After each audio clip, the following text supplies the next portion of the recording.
जी अल्हम्दुलिल्लाह। सर अल्लाह का कैसे हैं? शुक्र है, ठीक ठीक हैं? है। टेस्ट चल रहे हैं आप लोगों के, कैसा हुआ भाई? काफी सर अच्छा हुआ सर। अच्छा हो गया, अल्हम्दुलिल्लाह। सर 77 आ गया। सर जबरदस्त। तो सुबह फजर लिनक्स के पे, बाद दिया है टेस्ट। जी हाँ जी। बेसिकली जो नंबर तो खैर एक फिगर होता ही है, लेकिन असल मसला था जो लोग लिनक्स पे काम नहीं करते तो वो लिनक्स पे इजीली काम करना उन्हें आ गया होगा। जी जी। अब पहले कुछ दिन मसला काफी रहा था, पर लगे अब आसानी से काफी कमाल से बगैर देखे इशू कर सकता हूँ। काफी अब आसान लग रही है लिनक्स, लेकिन प्रैक्टिस रिजवान की भाई जरूरत ने है। रिजवान भाई ने बहुत सपोर्ट किया है, उन्होंने माशाल्लाह बड़े हाँ अच्छे तरीके रिजवान से। भाई, हाँ, उन्होंने काफी क्लास, 2 क्लासेस भी करवाई है, मतलब कि काफी डिटेल क्लास करवाई बल्कि वो ये लगना शुरू हो गया था कहीं हम एक्सपर्ट तो नहीं हो गए, वो थोड़ी देर के लिए तो ये एहसास हो। जबरदस्त जबरदस्त। नहीं सर, कुछ ये करवा नहीं सका मैं इनको, जो टाइम भी शॉर्ट था और असल में मुझे भी एक दो दफ़ा इमरजेंसी पड़ गई थी, तो उन्होंने भी बड़ा साथ दिया पेशेंस के साथ। नहीं, बड़ा माशाल्लाह माशाल्लाह रिजवान भाई का बहुत कंट्रीब्यूशन है, जजाकल्लाह जो है ना, we are very thankful to him. Course इनको करवा देंगे इसके डीप लर्निंग के बाद जो, या डॉकर के बाद आस्ता आस्ता। ये सर ऐसी चीज़ है जिसमें कंटिन्यूस लर्न करना पड़ेगा अगर लेने कोई की। मसला, रेड हैट की सर्टिफिकेशन करेंगे, कोई मसला नहीं, आप परेशान। सही।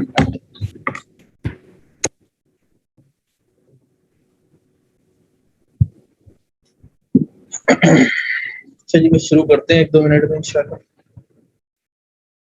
सर एक क्वेश्चन था मेरा।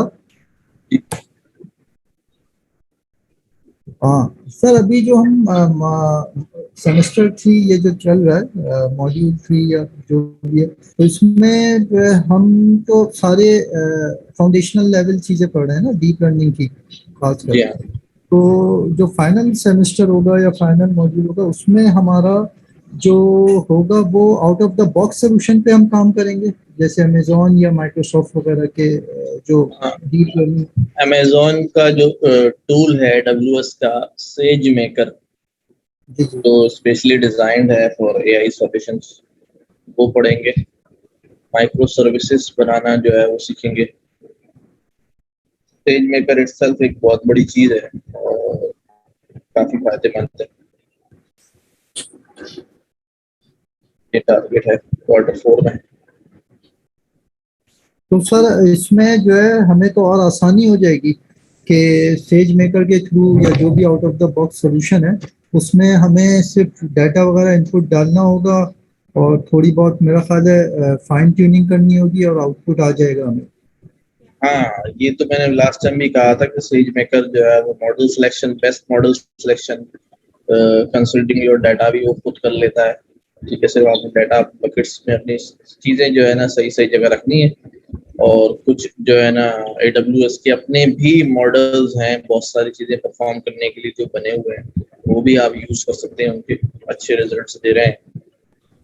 बहुत किस्म की वैरायटी है और बहुत ज़बरदस्त है और आसान भी है बहुत ज़्यादा। कोई जो है ना, सिर्फ ये है कि थोड़ा जो लोग पहली दफ़ा क्लाउड पे काम कर रहे होते हैं, जिन्हें इंस्टेंसेस का आइडिया नहीं होता, बकेट का, वो शुरू में सर्वाइव करते हैं, लेकिन वो अकाउंट बनाने में, इसमें अपनी पेमेंट इंफॉर्मेशन और कितने आवर्स यूज हो रहे हैं, कितना टाइम लग रहा है, कितने चार्जेस, इसमें थोड़े परेशान होते हैं लोग। लेकिन फिर ये है कि वो वक्त के साथ साथ जो है उस चीज़ें जो है उन्हें क्लियर हो जाती हैं और फिर वो इंजॉय करते हैं। अच्छा, काफी सही होता है। सही सही है। ठीक है सर। अस्सलाम वालेकुम सर। वालेकुम अस्सलाम। सर सबसे पहले तो रिजवान साहब का बहुत बहुत शुक्रिया, उन्होंने 2 क्लासें ली थी। अच्छा सर, एक बात पूछना चाहता हूँ कि लास्ट टाइम आपने जिक्र किया था कि बहुत सी एडवांसमेंट आ गई हैं और ये जो हम बुक पढ़ रहे हैं ये थोड़ी सी मतलब पोस्ट डेटेड हो चुकी है। सर पूछना ये था कि ज़्यादा जी जी, एडवांसमेंट जो है वो जो हम बिल्डिंग ब्लॉक्स पढ़ रहे हैं इसी में आई हैं या मतलब कोई नई टेक्नोलॉजीज आ चुकी हैं? नहीं नहीं, टेक्नोलॉजीज नई नहीं आ गई। कुछ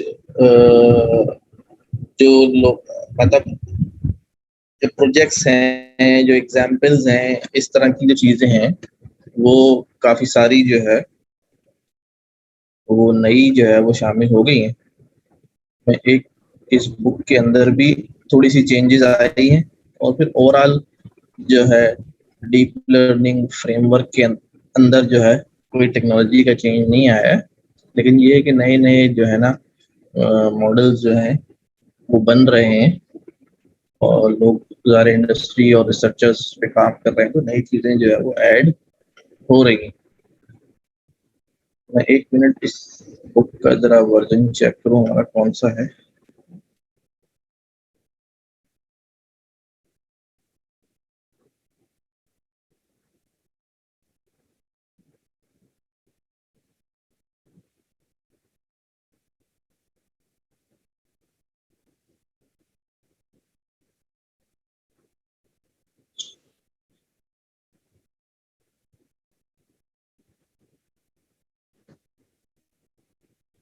बुक की अपग्रेडेशन भी चलती रहती है, वक्तन फवक्तन जो है वो चीजें ऐड होकर नए वर्जन आते रहते हैं, चैप्टर्स भी कभी कभी ऐड हो जाते हैं, चैप्टर्स चेंज हो जाती हैं।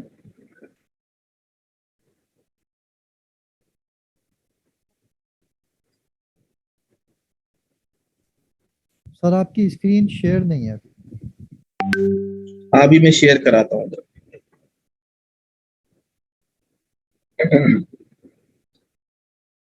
बाकी प्रैक्टिस कितनी कर रहे हैं अभी? सर मैं तो बिल्कुल भी नहीं कर सका प्रैक्टिस, थोड़ी सी रीडिंग की है। बस ये वीक बड़ा बिजी गया है। तो वैसे भी सर क्विज से प्रीऑक्युपाइड थे ज्यादातर स्टूडेंट, क्योंकि हम में से अक्सर का फर्स्ट टाइम था इंटरेक्शन लिनक्स के साथ, फिर वो उसको इंस्टॉल करना और बाकी सारी वो चीजें करना तो उसमें जरा टाइम लग गया, इसलिए इस तरफ कम रहा है फोकस। फज्जाद आपने पेपर दे दिया है? जी सर दे दिया, क्या रहा? 80+ रहा सर। माशाल्लाह, वेरी गुड। Thank you. ये तो आप तो लग रहा था पहले से लिनक्स जानते हैं, आपको तो परेशानी की जरूरत नहीं नहीं नहीं, वो उसके दौरान ही कुछ 3-4 किताबें बस पढ़ते गए ना, तो पढ़ते पढ़ते जो ताजा ताजा पढ़ी थी, जो चीजें आती थी वो फिर आपसे पूछते गए, समझी आपसे हैं, वो आप एक्सप्लेन करते गए बड़े अच्छे तरीके से, तो वो आराम से जो है ना कि माउंट का समझ नहीं आ रहा था हमें, तो प्लग एंड प्ले के आदि हैं विंडोज वाले, तो वो माउंट क्या होता है, वो रिलेटिव और जो है एब्सोल्यूट पाथ क्या होता है, तो वो सारी चीजें वो फिर आप बड़े अच्छे तरीके से माशाल्लाह आपने एक्सप्लेन किया। तो वो ये कि वो बस ऐसे रैंडम को जो चीजें आती गई, फिर कुछ आप करते थे तो उससे पे क्वेश्चन जो बनता गया और इस तरीके से होती गई, तो आपने माशाल्लाह बड़ा अच्छा गाइड किया। तो आपने दे दिया है सर क्विज रिजवान भाई? हाँ मैंने दे दिया। अच्छा अच्छा, अच्छा रहा स्कोर माशाल्लाह? हाँ स्कोर मेरा अच्छा रहा। माशाल्लाह माशाल्लाह, आप सर वैसे टॉपर होंगे। बात टॉपर की नहीं है, जैसे अभी सर ने कहा ना कि असल तो ये तो सिर्फ एक ग्रेडिंग लेवल के लिए, असल चीज तो ये कि हमें काम आना चाहिए ना। असल चीज वही है, बिल्कुल ऐसे ऐसे ही। उसमें उसमें 8-10 ट्रिकी क्वेश्चंस थे, और मैंने तो सुबह फजर की नमाज पढ़ के दिया है, क्योंकि यहाँ कराची में कल बहुत बारिश थी, नेट का बड़ा इशू चल रहा था। जी जी, वो तो देखा है हम लोगों ने कि बहुत बुरे हालात थे, पेपर वगैरह वैसे कैंसिल हुए हैं। हाँ अच्छा, आप भी कराची होते हैं, मुझे लगा कि आपके लहजे से कि आप लाहौर होते हैं। लाहौर रहा हूँ लेकिन कराची पे हूँ। अच्छा अच्छा मैं सर का हम शहर हूँ मैं। अच्छा अच्छा अच्छा। वही सियालकोट का है। कराची में कहाँ पर होते हैं रिजवान? सर अभी मैं बहरिया टाउन में हूँ अभी। मैं सियालकोट से। 6 महीने पहले कोयटा में नमाज पढ़ी थी।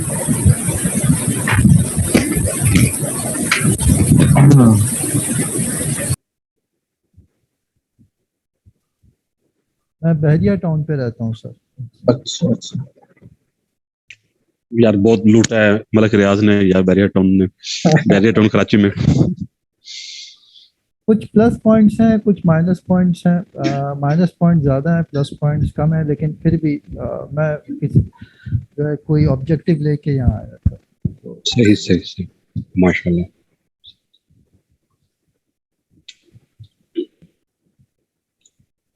सर आपकी रिहाइश किधर है? मेरी रिहाइश इधर शारा फैसल के करीब है। अच्छा अच्छा सर, किसी दिन मुलाकात करेंगे आपसे। आपने सर ये 3 सेमेस्टर में जो मैं पर्सनली अपनी बात बता रहा हूँ, जो क्लास मैंने ली है उसमें सबसे बेहतरीन अंदाज आप ही का है, और इसी में मुझे डीप लर्निंग समझ में आ रही है, इससे पहले नहीं था। बिल्कुल सर, ये एग्जैक्टली सही कह रहे हैं। क्लासेस हमने बाकी टीचर्स की भी ली हैं, लेकिन वाकई आपका जो अंदाज है ना पढ़ाने का, वो बहुत बहुत ज़बरदस्त है। ये चीज़ें मैंने सब्जेक्ट भी पढ़ा हुआ मशीन लर्निंग का, लेकिन उसमें भी इतनी जो है ना वाज़ेह चीज़ें समझ नहीं आई जितनी आपने समझाई हैं।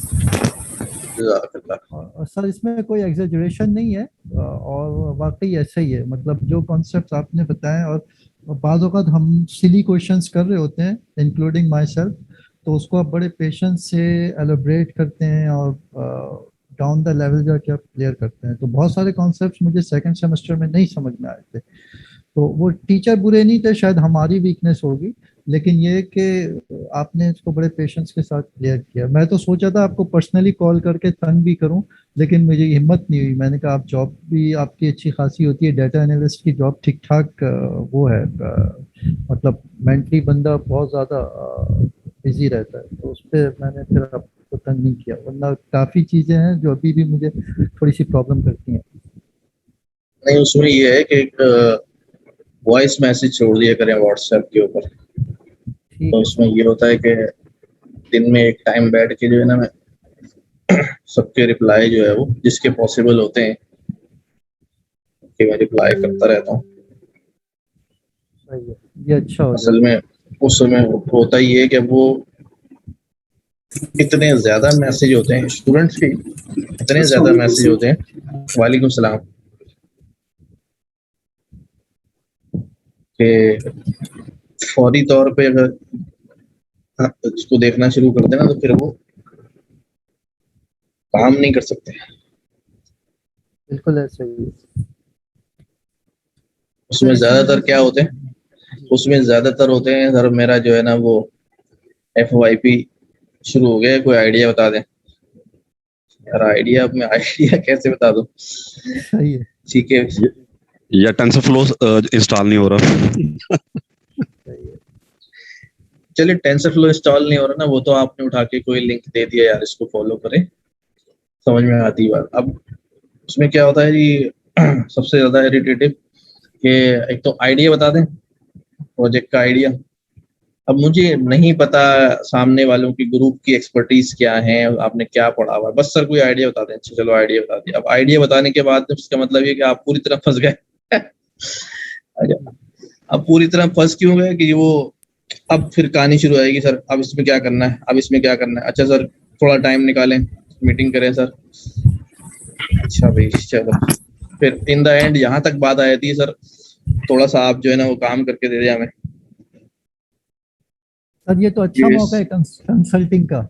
सर आप चार्ज कर लिया करें, आप वीक में एक दिन जो है 2 घंटे 4 घंटे क्या आपके, ठीक है, कोई मसला नहीं है। अरे नहीं भाई, स्टूडेंट से क्या चार्ज करेंगे सर? कोई फर्म हो, कोई कंपनी हो तो फिर उसे चार्ज करना फिर सही लगता है। बात ये है कि जो चार्ज काम चार्ज का मसला नहीं है, चार्ज का मसला नहीं है, लेकिन यहाँ प्रॉब्लम ये हो जाती है कि एक तो शाम को जब वापसी होते होते जो है ना वो 7-8 बज जाते हैं।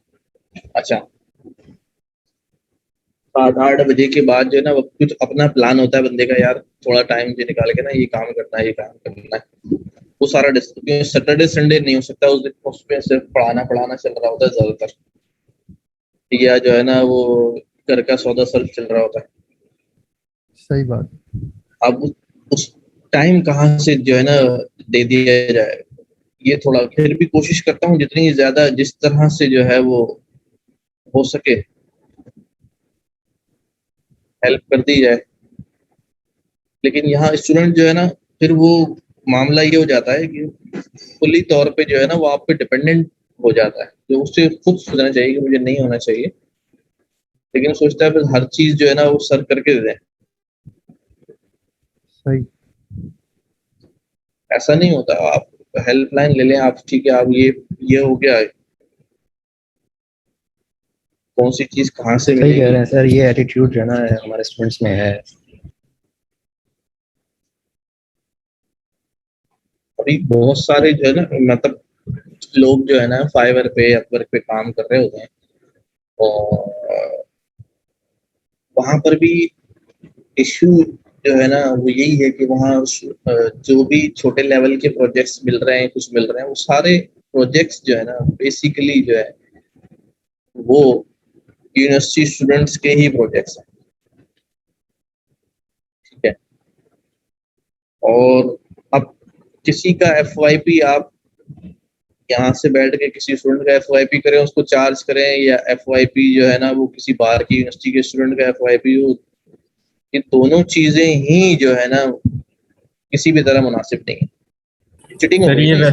ये वैसे भी बैंड है, फाइवर वगैरह को अगर पता चल जाए ना तो हाँ, वो आपको आपका अकाउंट डिलीट कर देते हैं, आपका अकाउंट जो है वो रिस्ट्रिक्ट वो कर देते हैं। ये तो मुनासिब नहीं है किसी तरह। तो अ, चले खैर,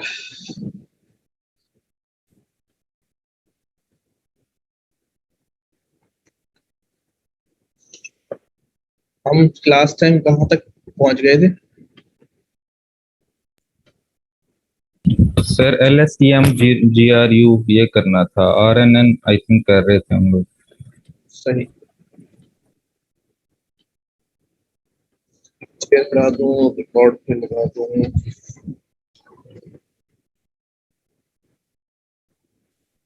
Recording in progress.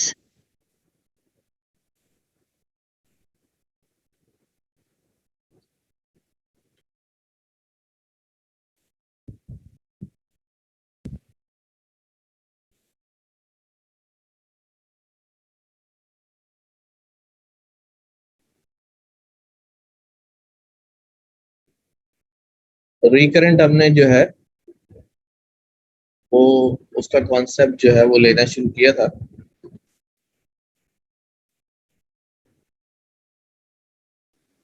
और उसके अंदर जो है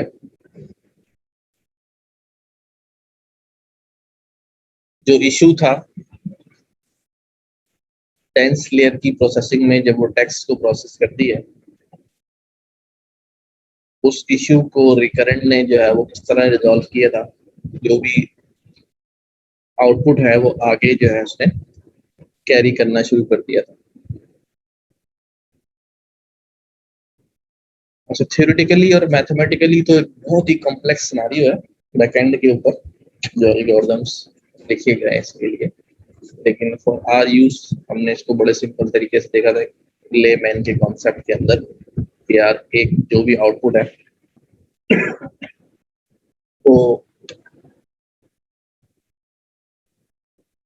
अगले जो है न्यूरॉन को या अगली लेयर को जो है वो ट्रांसफर होते रहते हैं। अच्छा, मैं थोड़ा सा रिपीट कर दूं क्या किया था हमने। कभी हमारे पास एक जो है सीक्वेंस होती है, एक सीक्वेंस और एक टाइम स्टेप्स है।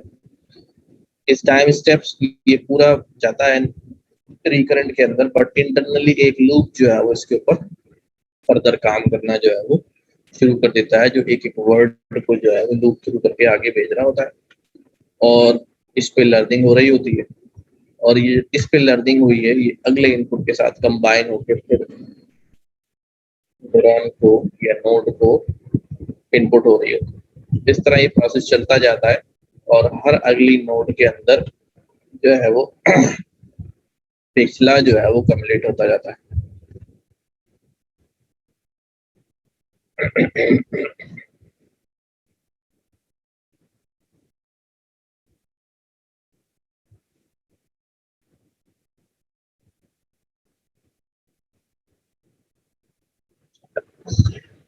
LSTM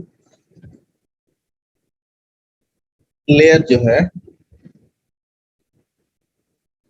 इसके अंदर थोड़ी सी मॉडिफिकेशन है, रिकरेंट लेयर का ही वर्जन है। मॉडिफिकेशन क्या है कि अगर हमारे पास जो सीक्वेंस है वो एक लॉन्ग सीक्वेंस हो जाती है, तो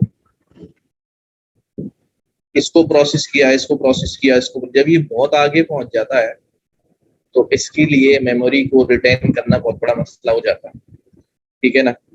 जैसे यूं समझ लें कि आप बहुत सारी चीजें पढ़ते जाएं, अब अगली लाइन पढ़ते जा रहे हैं लेकिन पिछली लाइन जो है वो आप भूलते जा रहे हैं, या कोई और रीजन वो आपके दिमाग से जो है वो निकलते जा रही है। यहाँ मैथमेटिकल टर्म में ऐसा क्यों हो रहा होता है? ऐसा इसलिए हो रहा होता है कि इफ यहाँ पर जो है जब वो ग्रेडियंट बेस्ड ऑप्टिमाइजर पीछे काम कर रहा होता है तो ये बहुत ज्यादा जो है वो हर वर्ड के ऊपर जब ये चल रहा होता है तो इसके साथ जो है किसी किसी भी पॉइंट पर या कोई से भी स्टार्टिंग पॉइंट भी हो सकता है। वैसे आमतौर पे यही स्टडी किया है कि ये थोड़ा दूर पहुंचने के बाद जो है वो यहाँ पर ग्रेडियंट वैनिशिंग प्रॉब्लम जो है वो नजर आने लगता है कि इसमें जो ग्रेडियंट बेस्ड सॉल्यूशन है, जिस ग्रेडियंट की बेस पे निकलता है वो ग्रेडियंट ही वैनिश होने लगता है। ग्रेडियंट वैनिश शायद हमने शुरू में पढ़ा भी था। ग्रेडियंट वैनिशिंग प्रॉब्लम या ग्रेडियंट एक्सप्लोडिंग प्रॉब्लम जो है वो क्या होता है? ग्रेडियंट का बहुत ज्यादा वैल्यूज का छोटा हो जाना जो है वो, जिसकी वजह से नेटवर्क जो है वो आगे बढ़ नहीं पाता। वो प्रॉब्लम जो है वो इस जगह पर जो है वो अराइज होता है और नेटवर्क की ट्रेनिंग जो है वो नहीं हो पाती। थियोरेटिकली तो ये बात रिकरेंट के अंदर नजर आती है कि ठीक है वो वैल्यूज आके ट्रांसफर करता जा रहा है, लेकिन प्रैक्टिकली बिल्कुल ऐसा है कि मेमोरी जो है वो क्या होती जा रही है? ओवरफ्लो होती जा रही है, बहुत ज्यादा फुल होती जा रही है, जिसकी वजह से याद रखना चीजों को क्या होता जा रहा है? मुश्किल होता जा रहा है। और टेक्निकली जो है वो बैकएंड पे एल्गोरिदम के अंदर जो प्रॉब्लम आ रहा होता है वो ये है कि वो ग्रेडियंट वैनिशिंग प्रॉब्लम जो है वो अगर हो जाता है।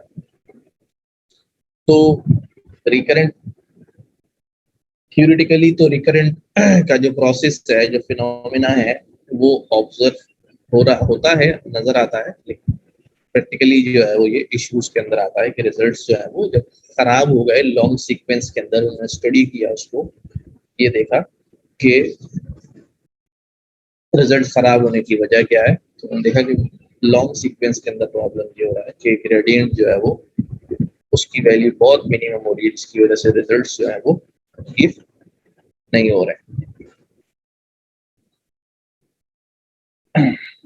यही चीज यहाँ भी डिस्कस की हुई है कि simple RNN isn't the only recurrent network available. There are two, LSTM और GRU हैं. In practice, you will always use one of these because simple RNN is generally too simplistic to be real use. Okay, simple RNN has major issue पढ़ लेते हैं. Also, it should theoretically be able to retain at time t information. Theoretically तो किसी भी time t के पर उसके पास information होनी चाहिए about inputs seen many time steps before.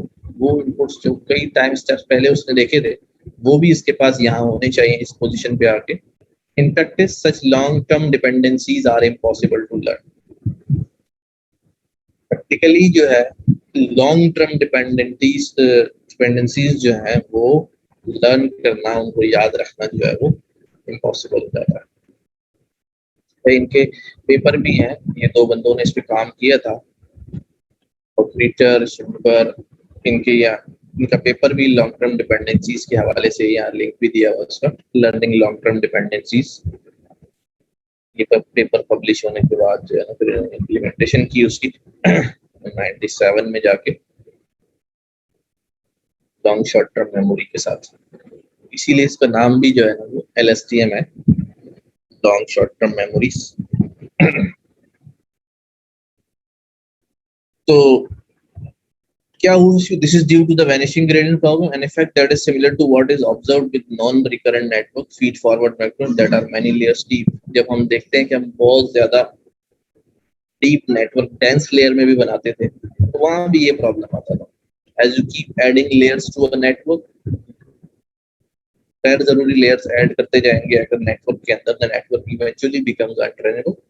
The theoretical reason for this effect were studied by Hochreiter, Schumber, and Benjamin in the 90s. LSTM and GRU layers are designed to solve the problem. तो 97 में जाके फिर 7 साल बाद जो है वो solution सामने आया.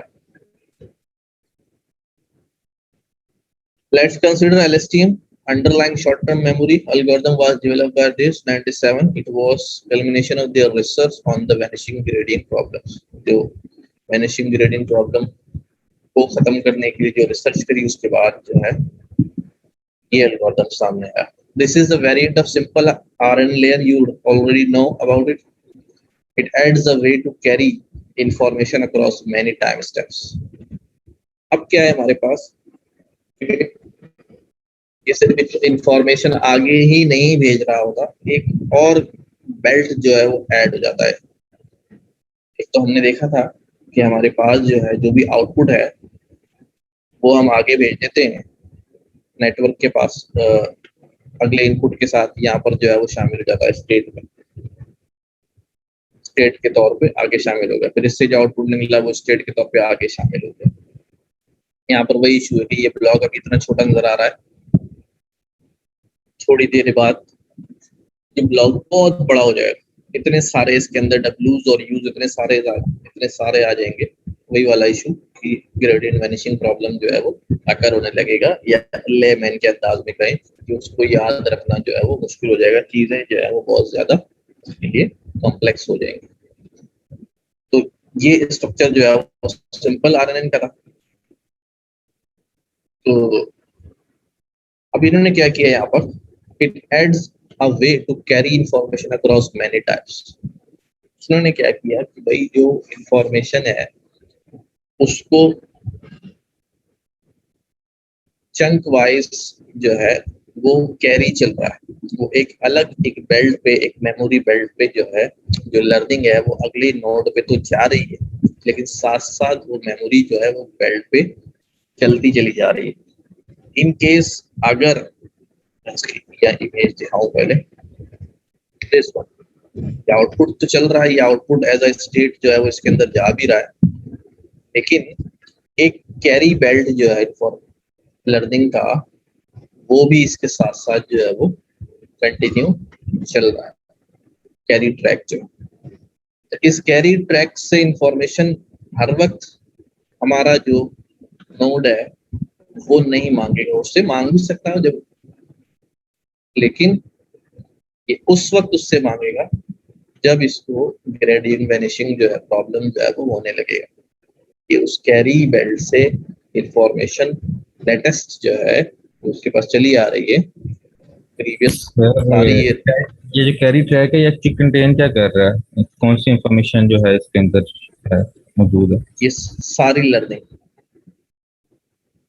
तब ये आउटपुट स्टेट थी ना, समझिएगा इसको. सर आउटपुट आई, आउटपुट आने के बाद ये स्टेट जो है वो,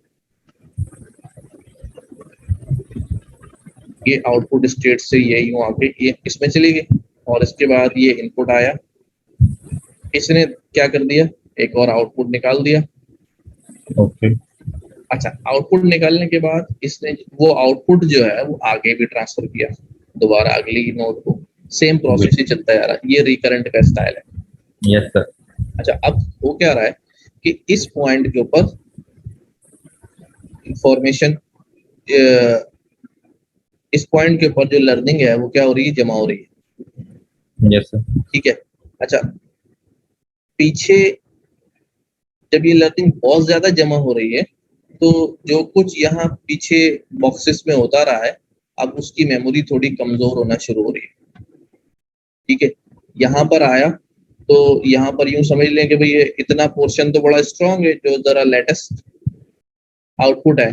फॉर एग्जाम्पल T5 या T10 के बाद जो है ना चल रहा है, लेकिन T10 से पीछे जो है इंफॉर्मेशन क्या होगी, उसकी थोड़ी लूज हो गई. ये मैं बिल्कुल लेमैन के अंदाज में समझा रहा हूँ, टेक्निकली जो है नहीं कह रहा हूँ. कि पिछले की इंफॉर्मेशन जो है अब जब इंफॉर्मेशन लूज हो गई है तो ये जो कैरी ट्रैक चल रहा है जो अपने साथ क्या कर रहा है, लर्निंग सारी कैरी कर रहा है.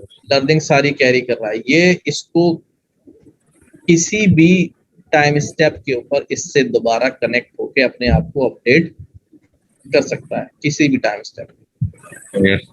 जरूरी नहीं कि हर टाइम स्टेप पे करे, और जहाँ हमें नहीं है कि हर वैनिशिंग प्रॉब्लम जो है वो आ रही है, पाबंदी भी नहीं है कि हर जगह नहीं करो.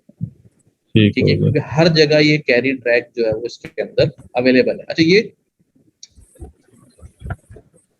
चीजें इम्प्लीमेंट सॉल्यूशन करते करते करते तो इस तरह का सॉल्यूशन जो है वो उन्होंने वो डिजाइन। अच्छा सर, एक क्वेश्चन है कि जब वो इंफॉर्मेशन प्रोसेस होगी है तो हमें बैक वाली चाहिए ही, बहुत ही बैक वाली चाहिए क्यों होगी? क्योंकि असल में वैनिश क्यों हो रहा है?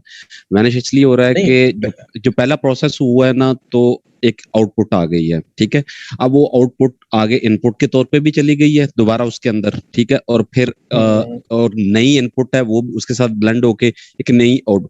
इस वजह से वैनिश होने का पर्पस तो यही यानी वैनिश होने हुई इस वजह से, उसकी रीजन ये है कि वो प्रोसेस हो कि जो इनिशियल इंफॉर्मेशन थी वो इतना चेंज हुई कि वो एक्चुअल जो बेसिक थी इनपुट वो खत्म हो गई। लेकिन हमें वो जरूरत आपकी बात रोक के ना, उसके बाद आपकी बात रोक के मैं यहाँ पे कह रहा हूँ, यहाँ पर जो इसके पास इनपुट आएगा ना, ठीक है, इसको अपनी लर्निंग में, फॉर एग्जांपल इसका लर्निंग ग्रेडियंट का ये कर्व है, लेकिन पीछे जो कुछ हुआ है उसके साथ वो भी तो बहुत सारे है ना, पीछे बहुत सारे इनपुट जो है झेल के आया है जिसकी जो स्टेट के तौर पे इसमें शामिल हुए। अब जब वेट जो होते हैं ना, वो जब एडजस्ट होते हैं, क्योंकि इसको पूरे सेंटेंस की सिमेंटिक को हैंडल करना है, तो ये यहाँ से हिलाएगा ना अपने आप को, यहाँ से हिलाएगा तो ये सब जगह इसका इफेक्ट जाएगा, ठीक है। अब जब सब जगह वापस जब पलटता है लर्निंग के लिए, या वेट जो है फर्स्ट टाइम भी अगर एडजस्ट कर रहा होता है, तो यहाँ ये इशू आता है इसको, तो ये यहाँ कहीं ना कहीं जो है वो क्या हो जाता है, कॉस्ट हो जाता है। सर इसमें एक चीज मैं पूछना चाह रहा हूँ। जी सर आवाज आ रही? सर ये मैं कह रहा था कि जैसे जो कैरी ट्रैक सर चल रहा है, इसमें जो हमने इनिशियल इनपुट दिए उसमें से जो लर्निंग हुई है आगे गई है अगले कैरी ट्रैक में, और इसी तरह चलती जा रही है, अगर CT+1 और CT+2 चलती जाएगी। अच्छा सर, जो नीचे से इनपुट आ रही है, इनपुट 1, और इसी तरह सर ये जो इनपुट आनी है, जो ऊपर वाली कैरी ट्रैक की जो लर्निंग है वो तो पीछे से चलती जाएगी, जो उससे पीछे से लर्न किया आगे चलेगा, और इनपुट क्या नहीं आएगी, या इनपुट की मतलब हमने फिक्स रखनी है हर कैरी ट्रैक के लिए? इनपुट सर नहीं होगी, या कि वो पूरी मतलब चलती जाएगी, वो मैनिपुलेट होगी? इनपुट हमारी लेयर होती है ना यार, जो हम जितना चेंज कर रहे होते हैं तो उसके लिहाज से फिर वो हम एडजस्ट कर रहे होते हैं। कैरी ट्रैक तो जो है ना वो सिर्फ एक इंफॉर्मेशन कैरियर है, एक लर्निंग कैरियर है, ठीक है जी सर ना, इसके अंदर। हाँ सर, ये जो कैरी ट्रैक इसमें तो इंफॉर्मेशन को लर्न किया और आगे चला गया। अब नहीं, इंफॉर्मेशन को लर्न नहीं किया इसने, इंफॉर्मेशन को सिर्फ अपने पास स्टोर किया। लर्निंग के जो पैरामीटर, जो वेट्स होंगे ना, इसने सिर्फ उसको अपने पास क्या किया, स्टोर किया। अब ये आगे जरूरत पड़ने पर क्या करेगा, उनको यहाँ सब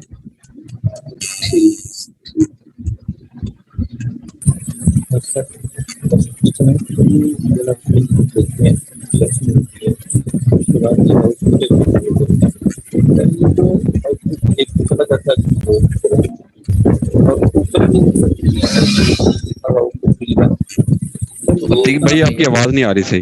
आवाज नहीं आ रही। अब आवाज आ रही है? आ रही है सर, आ रही है, लेकिन अतीक भाई ने जो वो कहा है वो बिल्कुल ही ऐसे नॉइस साइड कर।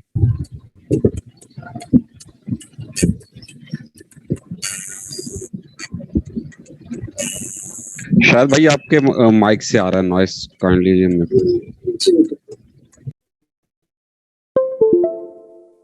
सर ये था कि जो आउटपुट हम जो भी आउटपुट जनरेट कर रहे हैं, T1 जैसे आउटपुट T1 है, फिर आउटपुट T है, आउटपुट T+1 है, सर एक तो ये इंफॉर्मेशन चली जाती है अपनी की तरफ। अच्छा,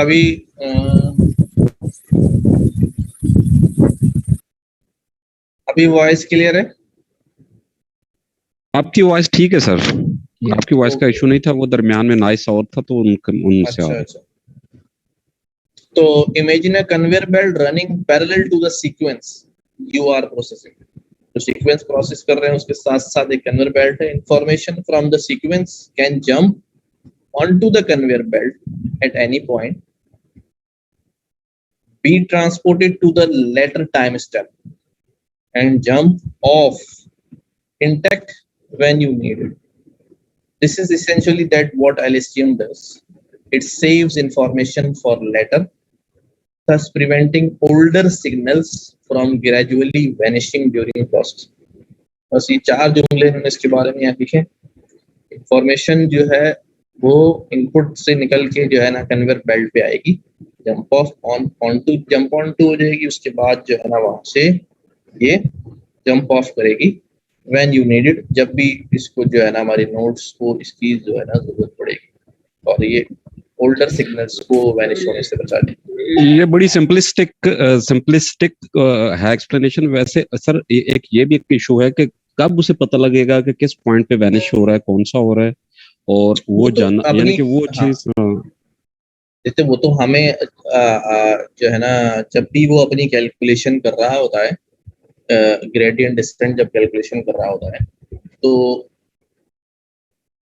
आपने ग्रेडियंट डिसेंट का एल्गोरिथम पढ़ा था पिछले सेमेस्टर? आपने कराया था, आपने साथ में कराया। हाँ, उसमें मैंने एक वीडियो भी दिखाई थी जिसमें ग्रेडियंट वैनिशिंग और ग्रेडियंट एक्सप्लोडिंग का जो है ना वो जी जब कॉलोनी और नेटवर्क कॉलोनी की दिखाई थी आपने। हाँ, तो वो उसके अंदर वो उसकी कैलकुलेशन तो जो है ना कि वो W की वैल्यूज जो है ना वो कितनी ले रहा है, कितनी स्टेप वैल्यू ले रहा है, उसकी कैलकुलेशन तो वो ऑटो चल रही थी और नेट एल्गोरिथम लेवल पे जो है ना वो कैलकुलेट हो रही होगी। अच्छा, उसको पता नहीं चलता, उसको कहूँ कि यार ये वैनिशिंग हो गया, नहीं, ये जब आपके इपॉक्स खत्म हो जाते हैं और नेटवर्क जो है बहुत फीड फॉरवर्ड नहीं हो पाता, आगे नहीं चल पाता, यानी किसी एक ट्रफ के ऊपर जो है वो क्या हो गया, उस ट्रफ के अंदर ही फंस गया है, उससे आगे नहीं निकल पा रहा है, ऊपर की जानिब नहीं जा पा रहा है, तो दिस शोज द ग्रेडियंट कि यहाँ इस जगह जो है वो ग्रेडियंट जो है वो फंस गया है। और हमें बाजार कैसे नजर आता है? हमें नजर आता है कि भाई ये इस नेटवर्क का जो आउटपुट वैल्यूज हैं वो क्या हो रही हैं, खराब हो रही हैं, और उसके वेट्स जो हैं, अगर वेट्स जो करंट वेट्स हैं उसकी मैट्रिसेस को निकाल के चेक किया जाए, बहुत ज्यादा छोटी वैल्यूज आ रही हैं, किसी लेयर को जो है ना किसी पॉइंट्स के ऊपर जो है ना वो ऑब्जर्व किया जाए, इन केस ऑफ जो जहां हम लेयर की ऑब्जर्वेशन कर सकते हैं, तो 2-3 तरीकों से जो है वो इसका सिग्नल आता है कि भाई ये आपका जो है वैनिशिंग प्रॉब्लम जो है वो इसके अंदर जो है वो किसी पॉइंट के ऊपर आ चुका है। हमें कैलकुलेशन पॉइंट के ऊपर हम नहीं देख सकते मॉडल लेवल के ऊपर कि यार ये किस पॉइंट पे या किस जगह पे जो है ना वो वैनिशिंग इसलिए प्रॉब्लम वो मैं ये कह रहा हूँ कि जंप ऑफ और जंप इन वाला तो इसने बड़ा ऑटोमेटिक कर दिया है, सुनने में तो अच्छा लग रहा है, लेकिन उसके प्रोग्रामर के माइंड से प्रोग्रामर के माइंड से इसमें नहीं सोचा, मैंने कहा ना इसको लेमैन की तरह ही समझ ले। उसका तो ये होता है प्रॉब्लम कि अब यार इधर हुआ तो इधर इस चीज को मैंने कैटर करना, तो ये समझ नहीं यार, बस उसने तो सिंपल ये कन्वेयर बेल्ट लगाई है और चला दी है। यू कैन आप इमेजिन कर सकते हैं कि इसके पीछे जो है वो जब उन्हें 7-8 साल लगे इसको डेवलप करने में, तो कितनी जो है ना मैथमेटिक्स जो है ना उन्होंने इस्तेमाल की होगी उस सॉल्यूशन तक जो है ना। वैसे भी वो पिक्चर पे मुझे थोड़ा सा एतराज है पिक्चर सर, उसकी जो पिक्चर है उस पर थोड़ा सा एतराज है, क्योंकि वो आउटपुट आप जरा जाइएगा ना देखिएगा, अब देखिए आउटपुट T1 समझ लें एक तरह से CT1 है, समझ लें कि वो इनपुट के तौर पे CT-1 है, आउटपुट T-1 है, इस तरह आउटपुट T है तो CT कन्वेयर बेल्ट पे वैसे ये चाहिए था कि CT और फिर प्लस होके CT-1 भी होता। कन्वेयर बेल्ट का तो मतलब ये कि जो जो पॉइंट आता जा रहा है उस पे वो जो भी बॉक्स है या जो भी उसकी आउटपुट है वो ऐड होती जा रही है और वो प्लस प्लस होती जा रही है। अब पिक्चर मतलब वो कंसेप्ट उसने थ्योरेटिकली बता दिया, सही बता दिया, पिक्चर सिर्फ ये डिपिक्ट कर रही है कि इस पे ये आया तो आगे ये नहीं करके CT-1 भी कैरी हो रहा है कि नहीं हो रहा, मतलब वो प्लस होता जाता, मतलब लिखा होता तो फिर वो ज्यादा इसको जो है ना अंडरस्टैंड करना जो है ना पिक्टोरियली जो है ना वो इजी था, और अदरवाइज तो ये है कि वो आउटपुट के बराबर लगा, क्योंकि आउटपुट भी वैसे कैरी हुई जा रही है वगैरह तो तो ये है कि और आउटपुट इनपुट के तौर पे भी जा रही है। तो वो पहले भी पिक्चर ये थी कि आउटपुट जैसे CT-1 इनपुट आ रहा है या CT आ रहा है, इस तरह आउटपुट T-1 भी आगे इनपुट पे आ रहा था। तो पिक्चर ये ज्यादा मीनिंगफुल होती अगर साथ पिछले CT-1 भी प्लस ऐड करता और आगे फिर डॉट डॉट लगाता कि समझ 2-3 के बाद। लेकिन वो जो आपने नीचे देखे इनपुट के अंदर है ना वो पहले ही, लिहाजा लिखने की जरूरत ही नहीं है ऊपर। वही तो वो जो आपने इनपुट टी के अंदर लिखा हुआ है वो पहले ही उसमें मौजूद है। नहीं वो एक्चुअली वो कह रहा है कि जब जरूरत होगी तो जंप इन कर देगा। आपने हर दफा आप साथ उसका सेंटेंस भी याद रखें कि जंप इन तब करेगा जब वो ग्रेडियंट जो है ना वैनिशिंग का वो शिकार होगा, तब वो जंप इन होगा, जंप आउट होगा। अब ये तो हर एक पे ऐड नहीं ना करना आपने, वो तो फिर आप एक एक्स्ट्रा कैलकुलेशन और एक्स्ट्रा मतलब उसके हो जाएंगे, आपकी जरूरत ही नहीं है। ये होना ही तब है कि जब कन्वेयर बेल्ट से इस पे जंप इन होना है और फिर जब वो खत्म हो गया जंप ऑफ हो जाना है, तो आपने एक एक्स्ट्रा उस तरह से अपना पैरामीटर ऐड नहीं करना। तो मैं सिर्फ इस पिक्चर के लिहाज से वो कर रहा था इस पे। आपने हर दफा वैसे ये इसके अंदर हर दफा नहीं आना, इस जो बॉक्स के अंदर आप देख रहे हैं रेक्टेंगुलर बॉक्स के अंदर हर दफा CT यानी कि वो नहीं आएगा, वो जब नीड होगी तब आएगा जो ऊपर उसने लिखा हुआ है। तो ये सिर्फ शो करने के लिए था कि जब नीड होगी तो ये जंप इन हो सकता है। नहीं, मेरा मतलब है जो इंफॉर्मेशन अपडेट हो रही है वो ऊपर जा रही है ना। तो पहले पिक्चर में क्या मसला था, ऊपर जाके देख लें तो वो भी तो यही है। उसमें क्या मसला था? मैं सिर्फ ये कन्वेयर बेल्ट को एक्चुअली मेरा पॉइंट कन्वेयर बेल्ट के ऊपर था। ये मेरे ख्याल से ये कहना चाह रहे हैं कि जब मतलब इस पिक्चर में तो हमेशा ये बता रहे हैं कि हमेशा जो ये जो बॉक्स है इसमें हमेशा जो है डेटा प्रोसेस हो रहा है, लेकिन वो हमेशा नहीं होता, बल्कि जब नीड होती है तब वो डेटा प्रोसेस होता है। जंप इन और जंप ऑफ इसमें एक सवाल ये है कि जो कैरी ट्रैक थ्योरेटिकली तो सही है, उनका इख्तलाफ जो है वो सिर्फ इस पिक्चर से है। नीड होती है और प्रोसेस होता है, यहाँ तक तो बात सही है। और एक नई पिक्चर डिजाइन कर लेंगे, कोई मसला नहीं। ठीक है सर। अच्छा जी,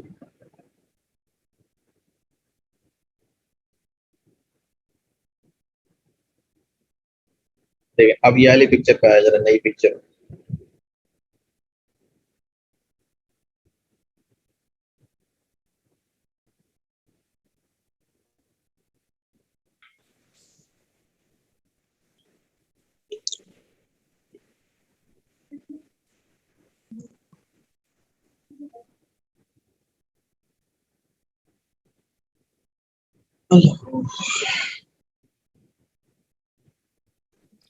ठीक है sir, move forward.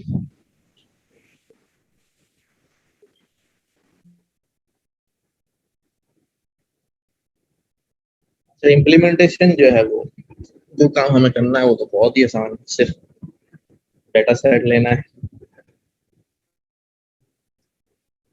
LSTM import करना है, सीक्वेंशियल एम्बेडिंग लगाई। हमने पहले यहाँ पर सिंपल RNN यूज किया हुआ था,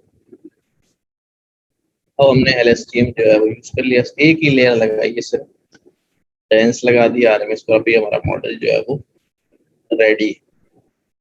यहाँ डेटा जो आपने लेते हैं यहाँ से,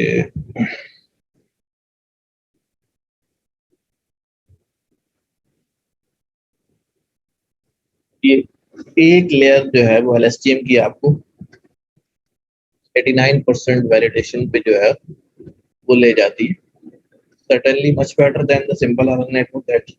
That's largely because LSTM suffers much less from the vanishing problem and slightly better than fully connected approach from chapter 3.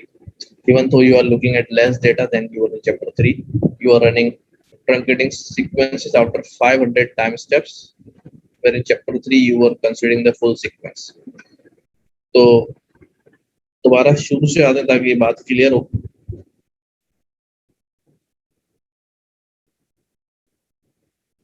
तो ये IMDb वाला डाटा है हमारा, ठीक है। The network is similar to the one simple RNN that was just presented. You only specify the output dimension of the LSTM layer. Leave every other argument as it is, जैसा हम पीछे करके आए थे।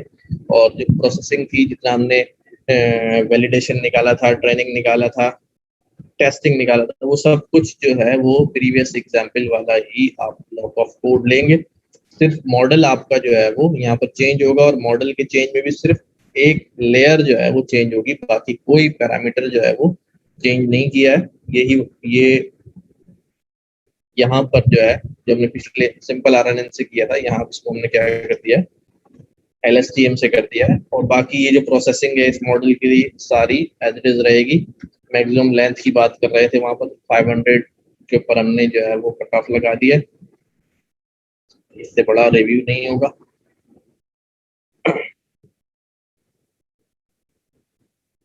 वापस चलते हैं।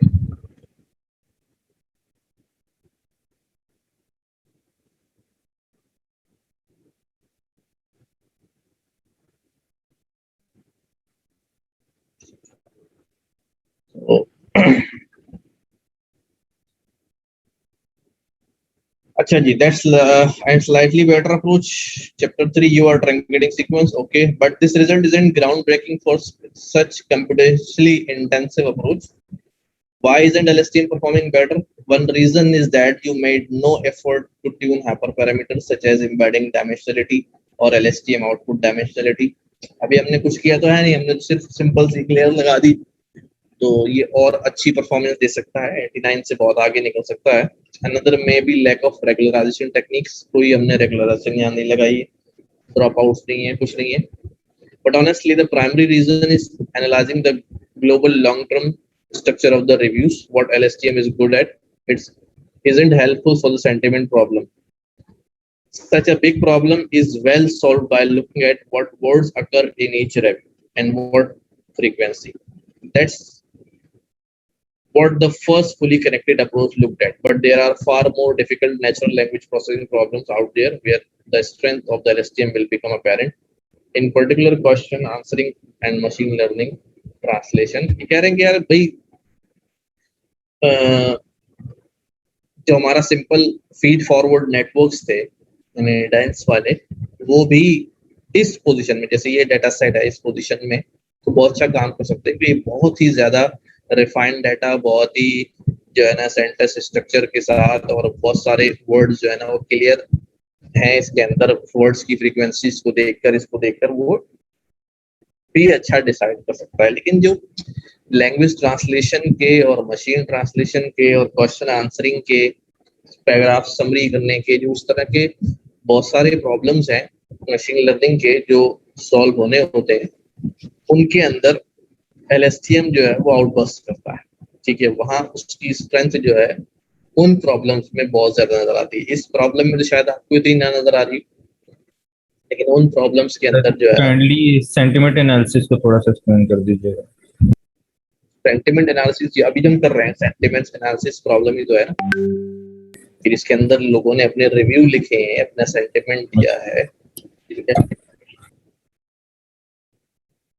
ठीक है सर। उस रिव्यू को हम क्लासिफाई कर रहे हैं ना। ओके, तो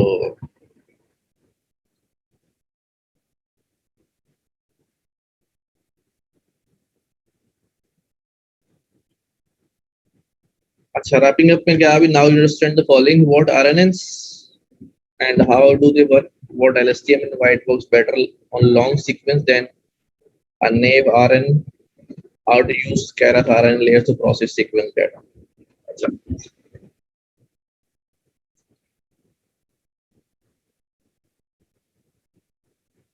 आगे हम फर्दर RNN में चलेंगे। Number of advance features of RNN which can help you get most out of your deep learning sequence models. देखते हैं advance use of recurrent networks. यहाँ हम क्या क्या पढ़ने वाले हैं, यहाँ हम रिकरेंट ड्रॉप आउट्स के बारे में पढ़ेंगे, स्टैकिंग रिकरेंट लेयर्स की स्टैकिंग के किस तरह नेटवर्क की पावर जो है वो इंक्रीज करनी है। ठीक है, बाई डायरेक्शनल रिकरेंट लेयर्स अभी तक हमने फॉरवर्ड डायरेक्शन में देखी है, बाई डायरेक्शन पढ़ेंगे जो आगे पीछे भी लेयर्स जो है ना फॉरवर्ड डायरेक्शन में, बैकवर्ड डायरेक्शन में भी जो है वो काम कर रही होंगी। अच्छा जी,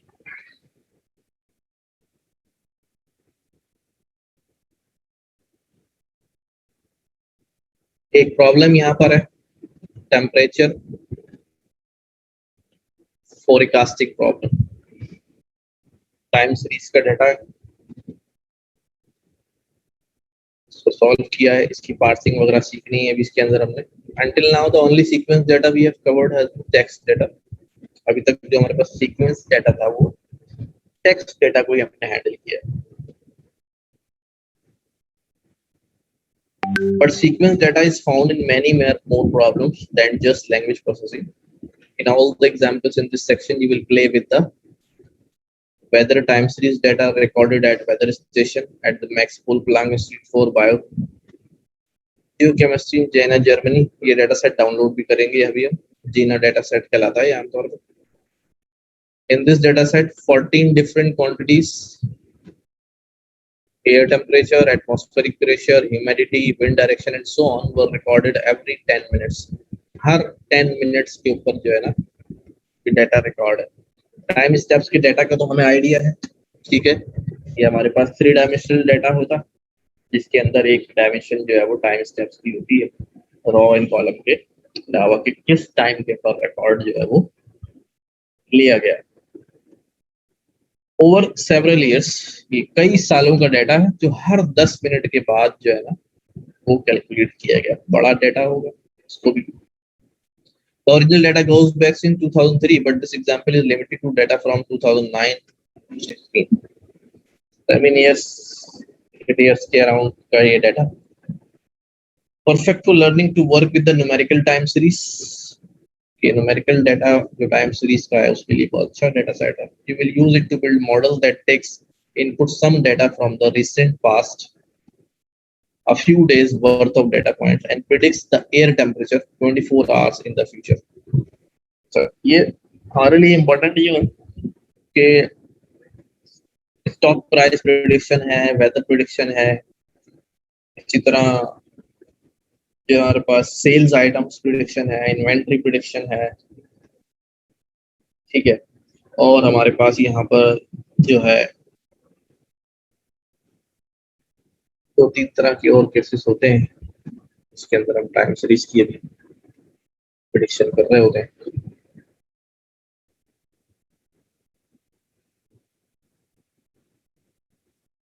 अच्छा जी, download and uncompress the data is follows. अब तो आपको ये कमांड चलानी आ गई होंगी।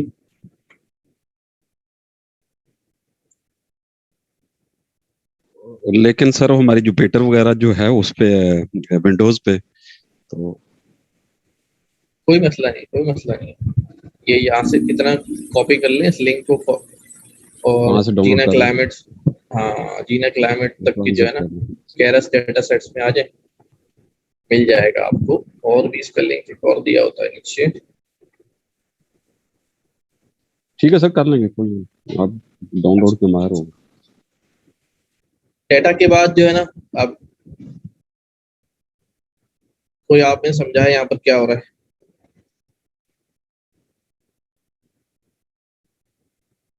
जो पहले किया था वही हो रहा है कि डेटा हाँ बताएं पूरी बात बताएं। ये कि डेटा डायरेक्टरी जो आपने पाथ दे दिया उसका जहाँ आपने डाउनलोड किया था, उसके बाद आपने उससे ज्वाइन कर लिया और उसका नाम रख दिया data directory. Okay sorry, data directory का पाथ दे दिया ना वो जो ऊपर आपने दिया था डेटा डायरेक्टरी, वो उसका वेरिएबल उधर रख दिया ताकि वो पाथ इधर आ जाए। जहाँ आपने डाउनलोड करके रखा होगा ना, जहाँ आपका डेटा वो पाथ दे दिया, उसके अंदर फिर आपने CSV फाइल का पाथ भी ऐड कर दिया, फाइल को ओपन कराया, रीड कराया, सारी फाइल डाटा में आ गई, क्लोज करा दिया। अब उस डाटा को जो है वो क्या कर लिया, स्प्लिट कर लिया है /n पे, यानी हर नेक्स्ट लाइन पे, और उसकी लाइंस जो है यहाँ पर आ गई ये लिस्ट की फॉर्म में। अब हर लाइंस को कॉमा पे स्प्लिट कर दिया, उसमें से हेडर अलग कर दिया और रईस को कह के म्यूट कर दे, रईस की वजह से छोड़ा। रईस भाई कहाँ है भाई? थैंक यू यार। यहाँ पर हेडर की लाइन जो है वो क्या कर ली है, उठा ली गई है। अलग हेडर चाहिए होगा इसलिए हमने उसको डिस्कार्ड नहीं किया है कि हम उसको जो है ना अलग हमने हेडर में सेव किया है। ऐसा नहीं किया है कि लाइंस को स्लाइस करके लाइन में डाल दिया और हेडर जो है वो चला ही गया। तो हेडर जो है वो हमने सेव कर लिया। उसके बाद लाइंस जो है 1 से ऑनवर्ड, ये सारी लाइन जो है यहाँ से, तो हेडर और लाइन जो है वापस यहाँ निकल आएंगी डाटा सेट। अच्छा, ये जो काम हुआ है ये इन्होंने कैसे किया होगा, देखिए जब आप प्रैक्टिकल एग्जाम्पल करने जाते हैं और रॉ डाटा उठाते हैं तो फिर हम परेशान हो रहे होते हैं कि यार हम ये करें क्या, शुरू कहाँ से करें। ठीक है, हमने डाटा तो उठा लिया, UCI से उठा लिया या आपने जो है वो कैगल से उठा लिया, डाटा हमारे पास CSV फॉर्म में आ गया, स्टार्टिंग पॉइंट कहाँ से होना चाहिए।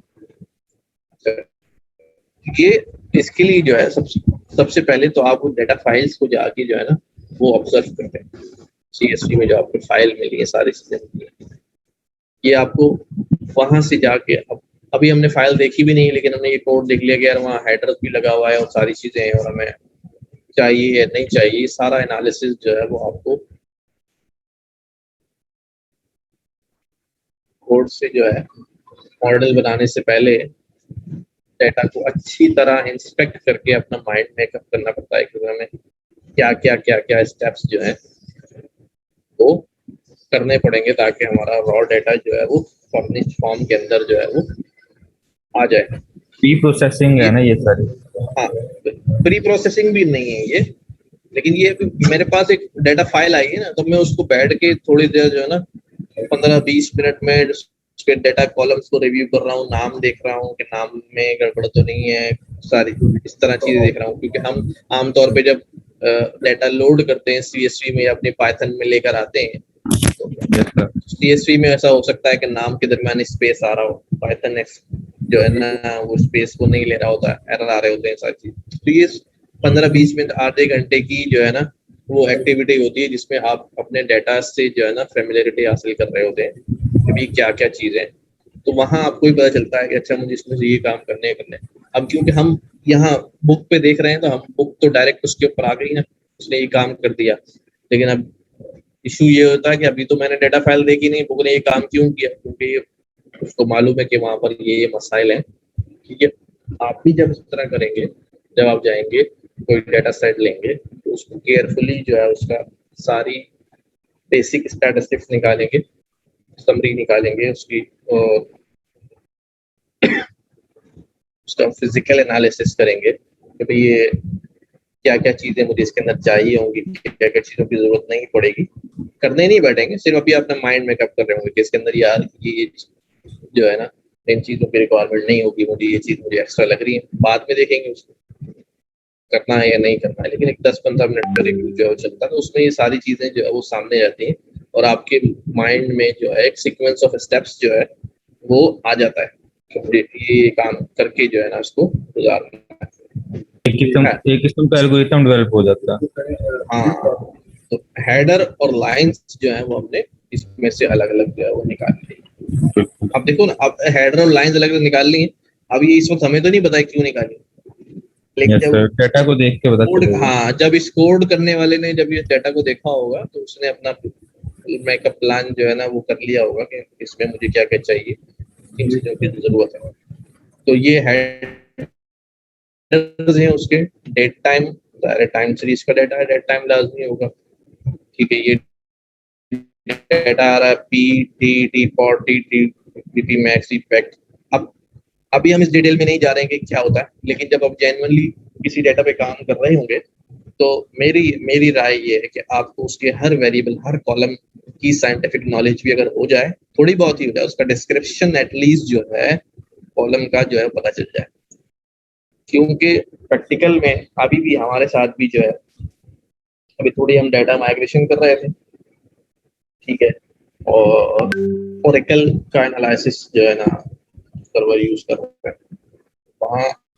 अब क्या है कि वो जो डाटा टीम है उन्होंने माइग्रेट कर दिए हैं वेरिएबल्स और शिफ्ट भी कर दिए हैं, नए नाम रख दिए हैं जो यूजर के लिए, जो लेमैन है, इस्तेमाल करने वाला जो टेक्निकल नहीं है, वो आसानी से जो है उसको रीड करके उसको उसकी पता चल जाए। तो बहुत सारी जगहों पे जो है वो नाम ऐसे रख दिए गए हैं कि वो यूजर उससे फैमिलियर नहीं है, ठीक है। तो अब इश्यूज क्या आ रहा है कि हर दोबारा से जो है वो क्या हो रहा है, हर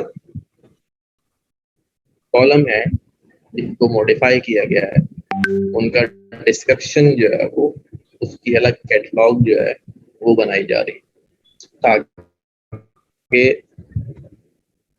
पता हो नॉन टेक्निकल आदमी अगर समझ नहीं आ रही बात कि यार ये शॉर्ट फॉर्म में क्या लिखा हुआ है, वो डिस्क्रिप्शन जो है उसको मालूम। तो आप भी अब जैसे ये काम करने जा रहे हैं, बहुत सारे लोगों को नहीं मालूम होगा यार ये वीपी मैक्स क्या है, एम बार क्या है, वीपेक क्या है, वीपी डेफ क्या है, ठीक है काम कर लेंगे रिजल्ट आ जाएगा, समझ में आ जाएगा। लेकिन ये भी कम से कम जो है ना वन लाइन डिस्क्रिप्शन पता होना चाहिए। आप टेक्निकली नहीं जानते हो क्या चीज़, लेकिन एक्सप्लेन कर सके यार ये चीज़ होगी। इतनी नॉलेज जो है वो अपने डेटा की जो है वो आपको रखनी पड़ेगी। तो ये भी हमने क्या देख लिया, हेडर है और हमारे पास जो है ना वो लाइंस, क्योंकि बहुत ज्यादा डेटा होगा इसलिए लाइंस पार्स करते हैं। now convert these 420,550 lines of data into numpy array। अब सारा जो है वो हमने क्या करना है, डेटा जो है वो कन्वर्ट करना है numpy में। अब ये कन्वर्जन कैसे होगी, किसी को आइडिया है? पिछले 2-3 दफा कन्वर्जन कर चुके हैं हम। तो पहले आप जीरोस की डेटा बनाएंगे। जो है वो हाँ एग्जैक्टली, जब हम एक्सटर्नल डेटा लेकर आते हैं अपनी फाइल के अंदर तो हम क्या करते हैं, एक कंटेनर बनाते हैं, एम्प्टी कंटेनर, और उस एम्प्टी कंटेनर के अंदर हम क्या करते जाते हैं, फीड करते जाते हैं। यही हमने टेक्निक जो है वो पहले भी टेक्स्ट प्रोसेसिंग के अंदर जो है वो यूज की है। तो यहाँ पर भी जो है वो एक एम्प्टी कंटेनर बनाया गया है जिसकी लेंथ और जिसकी हेडर की लेंथ, और ये आप सब देख लें इस तरह जो है वो हेडर से एक कम लेंथ रॉ की रखी गई है, कॉलम्स की इनमरेट कराया गया के ऊपर जो ये आप सोचें जल्दी से बताएं मुझे। हेडर नहीं है ना बीच में, कॉलम में -1 किया ना, कॉलम में -1। सर लास्ट वाला कॉलम नहीं लेंगे, लास्ट वाला सर लास्ट कॉलम जो है वो कंटेन कर रहा होगा। ये लास्ट नहीं है बाबा, ये सिर्फ जो है ये सिर्फ नंबर्स हैं, ये नंबर्स हैं। लाइन हमारे पास इतनी है, ये रॉ हो गई। यस सर, इसमें एक इंडेक्स वाला है उसको हमने कैंसिल कर दिया, उसको नहीं ले रहे। अब हेडर में आ जाए जरा, हेडर में क्या क्या है ये आ रहे हैं। यस सर, ठीक है, ये हेडर है, ठीक है। अब हेडर शो कर रहे हैं नंबर ऑफ कॉलम्स, बिल्कुल ठीक है। उस लेंथ ऑफ हेडर कितनी होगी भाई हमारे पास, यहाँ कितनी 14 वैल्यूज बोली थी ना डाटा की एक्सप्लेनेशन में, 14 डिफरेंट 14 डे टू टाइम कुछ अदलादा कर रहे हो मेरा ख्याल।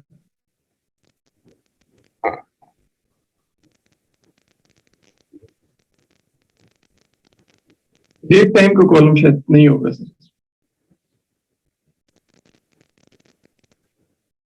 एक कम कर दिया इसमें, तो आपके पास एक कॉलम जो है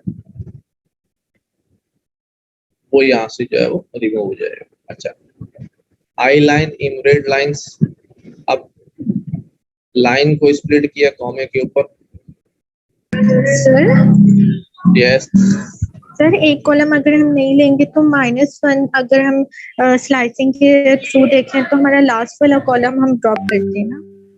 नहीं बेटा, वो ये या माइनस कोई स्लाइसिंग नहीं ये तो है नंबर ना, ये ये स्लाइसिंग नहीं है, ये नंबर है। फिर हम नंबर ले रहे हैं अभी तो स्लाइसिंग मतलब कर ही नहीं रहे। 14 अगर कॉलम है उसमें से -1 करें तो 13 बचेगा, अगर 15 है तो 14 बचेगा। हाँ बचेगा तो यही। ठीक है। और हम अच्छा जी, NumPy क्यों यूज किए जा रहे तो हैं? लाइंस में से स्प्लिट करा के लिस्ट कंप्लीशन करके वैल्यूज जो हैं वो सारी यहाँ पर आ गई, और वैल्यूज जो है ना इनमरेट का फिर जो है इंडेक्स पे जो है, जो यहाँ से इंडेक्स जनरेट हो रहा है 0 से ऑनवर्ड, के अंदर जो है वो फ्लोट डाटा के अंदर प्लेसमेंट करती जा रही है। अस्सलाम वालेकुम सर, एक क्वेश्चन सर है। एक बात पूछनी थी कि अगर हमने माइनस किया एक कॉलम एक कर दिया हमने, तो वो लास्ट वाला क्यों नहीं हो रहा, पहले वाला क्यों हो रहा है? उसको कैसे पता? हम तो तरतीब से चल रहे हैं ना। हाँ हम तरतीब से चल रहे हैं, हमने उसको नहीं बताया कि लास्ट वाला माइनस कर दो या एक कर दो। हाँ ये नहीं बताया, तो उसको तो चाहिए पहले वाले पहले प्रिंट कर दे। अच्छा मुझे एक मिनट, मुझे ये बताएं कि ये जो CSV फाइल है इसकी शेप क्या बनेगी अगर मैं इसको पांडास में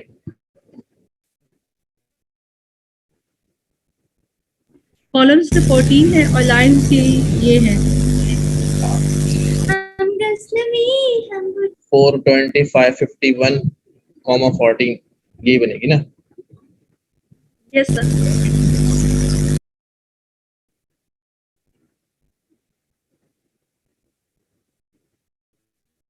और आप अपने जो नंबर ऑफ कॉलम्स आ रहे हैं वो जरा काउंट करें कितने हैं।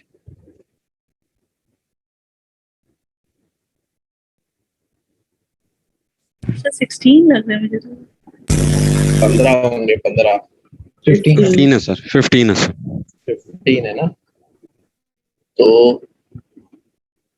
हम यहाँ पर जो जीरोस की मैट्रिक्स बना रहे हैं वो कितनी बना रहे हैं, वो बना रहे हैं दिस, और यहाँ पर बना रहे हैं 14।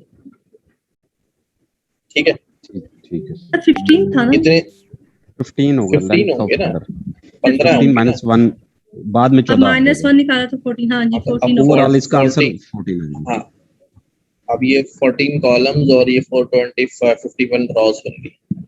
ठीक है, अब इसके अंदर जो हम डाल रहे हैं वैल्यूज डालते जा रहे हैं एक एक करके, तो कितनी वैल्यूज आ जाएंगी कॉलम्स में? 14 कॉलम्स ही आएंगे ना। जितने लाइंस नहीं सॉरी जी सर 14 कॉलम्स ही आएंगे ना। अब जब इस कोड को आप रन कर लेंगे और वैल्यूज को देखेंगे, फ्लोटिंग पॉइंट डाटा जो आपका रेडी हुआ है इसको व्यू करिएगा और इसमें जाके देखिएगा कौन सा डाटा जो है वो, कौन सा कॉलम जो है वो ड्रॉप हुआ है। It's a date time drop हो रहा है क्योंकि 1 से स्टार्ट हो रहा है, 1 ड्रॉप ऑनवर्ड लिखा हुआ है तो पहला वाला ड्रॉप हो जाएगा। यानी कि सर हमने मेंशन बाद में किया है, हमने वो वैल्यूज के अंदर स्प्लिट के आगे मेंशन किया कि 1 से लेकर वहां करें, 0 को काट दें। ठीक है। जैसा मेरा एक सवाल ये है कि हम NumPy क्यों यूज किए जा रहे हैं हर जगह? पांडास अगर हम इस्तेमाल कर देते तो इतना इजीली हो जाता है, ये नहीं?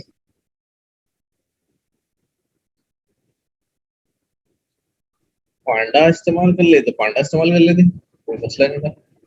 लेकिन पांडा में तो में भी अब CSV सिर्फ लोड करते और उसके पूरे सारे कॉलम्स आ जाते, पहला कॉलम ड्रॉप कर देते, हमारे सामने थी सारी फिगर। ये पहले भी जैसे हम जा रहे हैं वेक्टराइज नहीं होगा, प्री प्रोसेसिंग नहीं कर रहे ना हम, प्री प्रोसेसिंग नहीं कर रहे कि यहाँ जो नहीं यहाँ जो हमने डाटा को लोड करके रीड कराया ना पाइथन के अंदर, हमारा सारा डाटा लिस्ट के अंदर चला गया। किसके अंदर? लिस्ट के अंदर। अब पांडास में ले जाते करेंगे और पांडास में अगर ले जाते तो फिर हमें इस लिस्ट को डिक्शनरी करना पड़ता, फिर पांडास में लोड करना पड़ता। इट्स अ लॉन्ग प्रोसेस, जबकि लिस्ट से डायरेक्टली जो है वो NumPy में कन्वर्ट हो जाता है, इसलिए आसान तरीका। मैं तो ये सोच रहा था कि pd.read_csv की कमांड लेते, CSV की कमांड कॉल करते और पूरा जो है वो डाटा टेबल बनकर आ जाता। तो अगर पहले ही न्यूमेरिक फॉर्म में डाटा होता तो वो ऐसे कर सकते थे हम। न्यूमेरिकल फॉर्म में डाटा है नहीं हमारे पास, फैक्टराइज नहीं है डाटा शायद इसलिए। नहीं, ये डाटा तो सारा का सारा जो है वो क्या हुआ है, वो दोनों तरीकों से हो सकता है, लेकिन ये इजीएस्ट था, उसने वो इजीएस्ट अप्रोच, सिंपलेस्ट जो है ना अप्रोच। कोई मसला नहीं। मैं भाई ये जो क्यूरियोसिटी होती है ना, यही लर्निंग की माँ होती है। आप इसको पांडास से करिएगा, CSV फाइल लोड करिएगा, पांडास के थ्रू काम कर लीजिएगा। बिल्कुल सर, डेफिनेटली मैंने तो पांडास ही प्रैक्टिस की। हाँ, कोई इशू नहीं है। और ये ट्राई और ये टेस्ट तो जो है वो करते रहना चाहिए। जरूरी नहीं है कि हम जो है ना वो राइटर ने जो फॉलो किया हुआ है उसी अप्रोच को जो है ना वो पकड़े। आप किसी और अप्रोच से भी काम कर सकते हैं, आउटपुट सेम होने चाहिए। अच्छा जी, here is the plot of the temperature in degree Celsius over time. On this plot you can clearly see the yearly periodicity of temperature. तो इन्होंने क्या किया, प्लॉट कर दिया है, प्लॉट डेटा में से टेम्परेचर उठा के, ठीक है। और ये एक सिंटेक्स लिखा हुआ है, इस सिंटेक्स को आपने एक्सप्लोर करना है। क्या सिंटेक्स लिखा हुआ है? तो लिखा हुआ है कि आपने सारी रोज लेनी है लेकिन कॉलम एक लेना है, और वो 1 कॉलम है। ये क्या फर्स्ट वन ये जो है टेम्परेचर, उसका नाम टेम्परेचर है और वो दिखाएगा डिग्री सेल्सियस में। अभी कितने लोगों को पता चल रही है बात?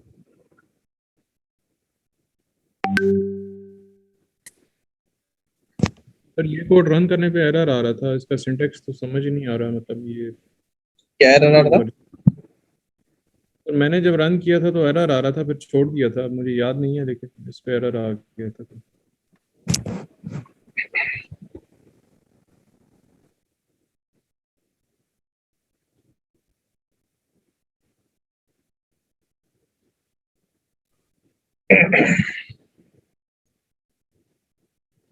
टेम्परेचर उठा लिया है और टेम्परेचर को प्लॉट किया हुआ है। Temperature over full temporal range of the data set. तो ये तो more narrow plot of the first 10 data plots, ठीक है। वैसे पैंडास में अगर करते तो ये आसान हो जाता है प्लॉटिंग। हम अगर इसको पैंडास में रीड कर लें और रीड करके फिर एक पर्टिकुलर कॉलम को प्रिंट करवा लें तो वो आसान नहीं हो जाएगा आई थिंक। यही तो मेरा पॉइंट है, हम लोग CSV फाइल को बस लोड करते हैं, पांडा से कॉल करते हैं, वो हमारा पूरा डाटा फ्रेम हमारे सामने आ जाता है। पांडास में इजी है ये।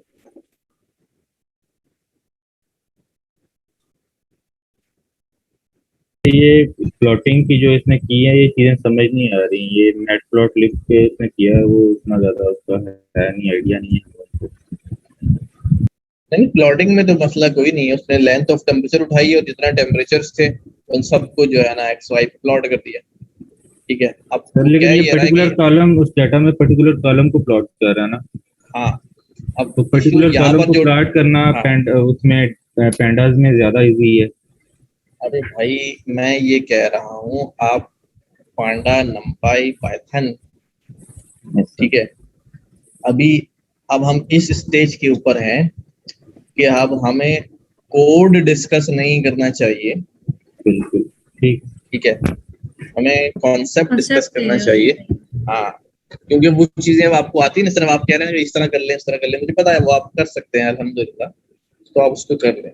लेकिन मैं जो चीज से बात कह रहा हूँ वो सिर्फ ये है कि जब आप पूरा टेम्परेचर जो है प्लॉट कर रहे हैं पूरे डेटा सेट का, जिसमें आपके पास 40-45 ये 420,000 21,000 की लगभग जो है रिकॉर्ड है, जब उनको प्लॉट कर रहे हैं फिर गोना शो इस तरह से, ठीक है।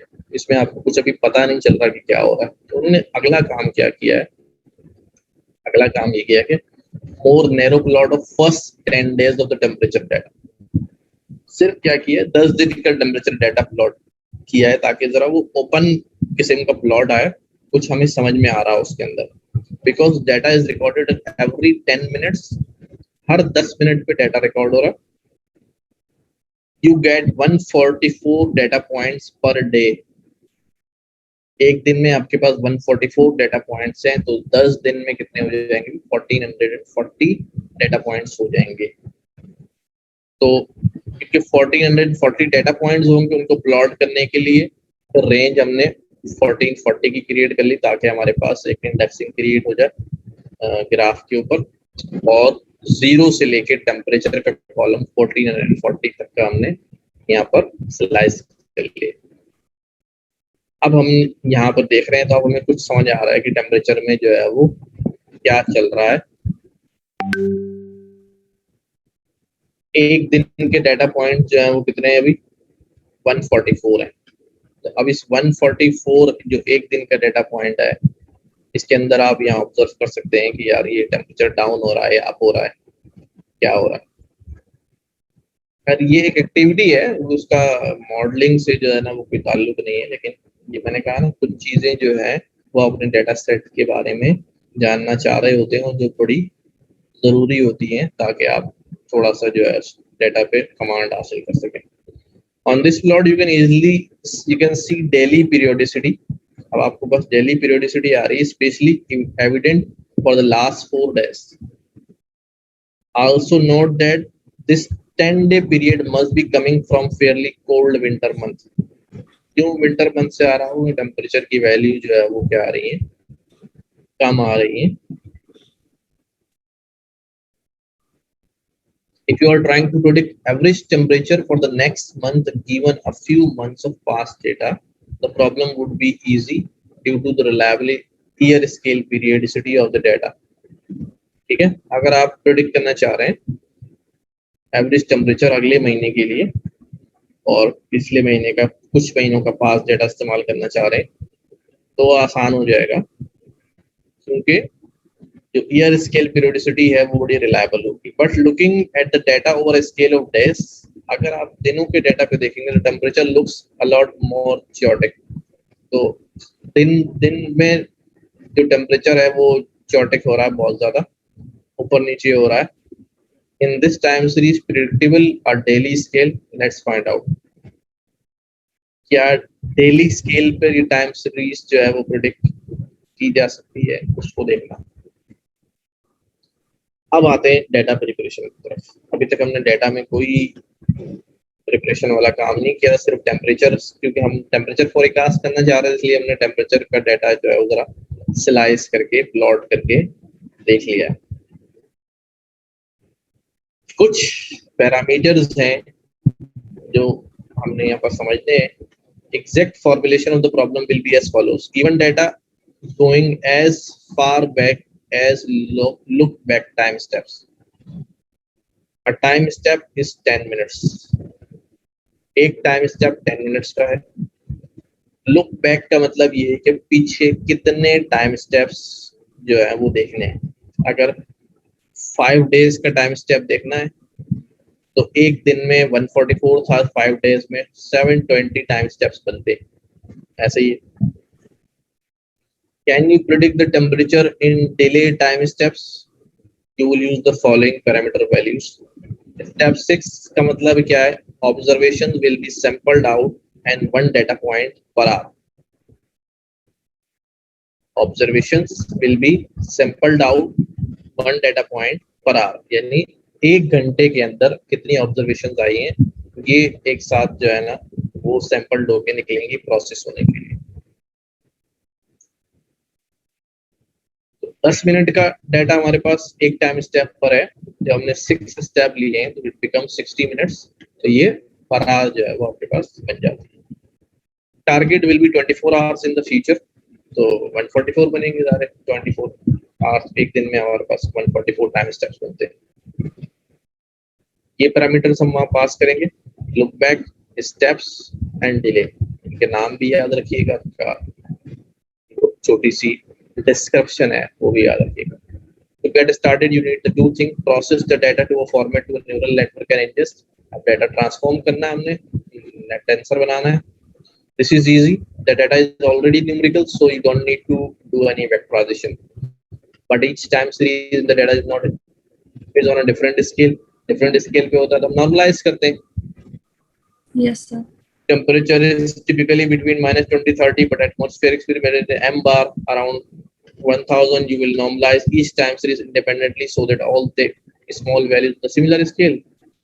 Write Python generator. यहाँ भी generator लिखेंगे हम that takes the current array of load data and yields batches of data from the recent past along with target temperature and so on. Because sample data in the data set are highly redundant, sample n and 7n plus will have the most of their steps in the common. It would be wasteful to explicitly allocate every sample. Instead, you will generate samples on the fly using original data. Original data पे ही काम करना है. Normalize कर लिया, ठीक हो गया.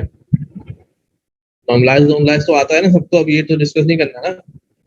नहीं सर बहुत किया है वो पीछे असाइनमेंट अच्छा नॉर्मलाइज करना कोई मसला. तो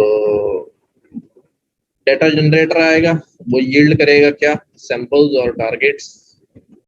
where sample is one batch of the input data and targets is the corresponding array of the target temperatures. It takes the following arguments: data, look back, delay, min index and max index. Indices in the data array that delimits. Sir, slow पढ़ा दें, आप बहुत तेज कर रहे हैं.